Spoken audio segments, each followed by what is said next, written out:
সারা দেশের সঙ্গে শিলচরে ধর্ণা ও বিক্ষোভ কর্মসূচি পালন করলেন গাড়ি চালকরা। চালকদের বিক্ষোভ প্রদর্শনে বুধবার উত্তাল হল শিলচর এসবিটি এলাকা। রামনগর এসবিটির সম্মুখে ড্রাইভাররা একত্রিত হয়ে সড়ক অবরোধ করে প্রতিবাদ সাব্যস্ত করেন। উল্লেখ্য, কেন্দ্রীয় মন্ত্রী অমিত শাহ দেশজুড়ে সড়ক দুর্ঘটনা রোধে চালকদের উপর 7 লক্ষ টাকা জরিমানা সহ 10 বছরের কারাদণ্ডের কথা বলে একটি আইন বলবৎ করার প্রচেষ্টা চালাচ্ছেন।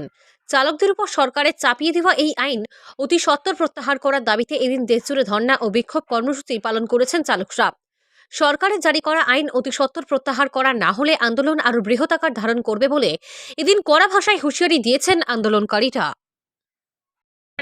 গাড়ি চালাইয়া 2 টাকা নিয়ে বাচ্চা কাচ্চারা খাওয়াই সরকার আমাদের উপরে এই আইডিয়া করছে। যারা বড় বড় বিজনেসম্যান, সুবাড়ি বার্মি সুবাড়ি এইগুলা নিয়ে তারা কোনো এই গাঞ্জা ড্রাগস এগুলা যে প্রচার করতে চাই, এইগুলার উপরে কোনো কিছু নাই।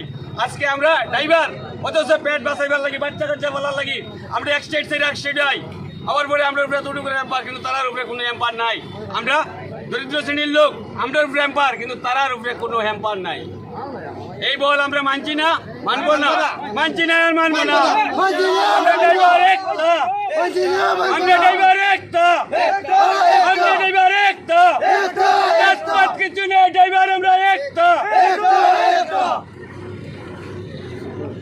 সরকারে যে আইনটা করছে, আজকে একটা ড্রাইভারে অ্যাক্সিডেন্ট করলে পড়ে তারা 10 লাখ টাকা জরিমানা, 10 বছরের জেল। আজকে দেখেন গাড়িগুলা যে বানাইছে যে কোম্পানি, এই কোম্পানি এখন পর্যন্ত কোনো গ্যারান্টি দিতে পারছে না আমার গাড়ি অ্যাক্সিডেন্ট করতো না, আমার গাড়ি অ্যাক্সিডেন্ট করতো না। যে কোম্পানি টাটা কোম্পানির মালিক এখন পর্যন্ত কোনো গ্যারান্টি দিতে পারছে না। আমরা সামান্য একটা মানুষ এই গাড়ির উপরে বই স্টার্টিং এর উপরে পায়ের উপরে গিয়ে আমরা কিরকম এটা করবো? সরকারের এই আইনটা আমরা মানি না আর মানতাম না। আর কোনো সময় যে অ্যাক্সিডেন্ট হইলে পরে হঠাৎ করে এক জায়গায় গেলাম, আমরা এক সাইড থেকে এক সাইডে গেলাম, যাওয়ার পরে একটা অ্যাক্সিডেন্ট ঘটলো, ড্রাইভার হ্যান্ডিম্যান লামাও মারপিট করো, সরকারে কোনো এটা তদন্ত নেয় না।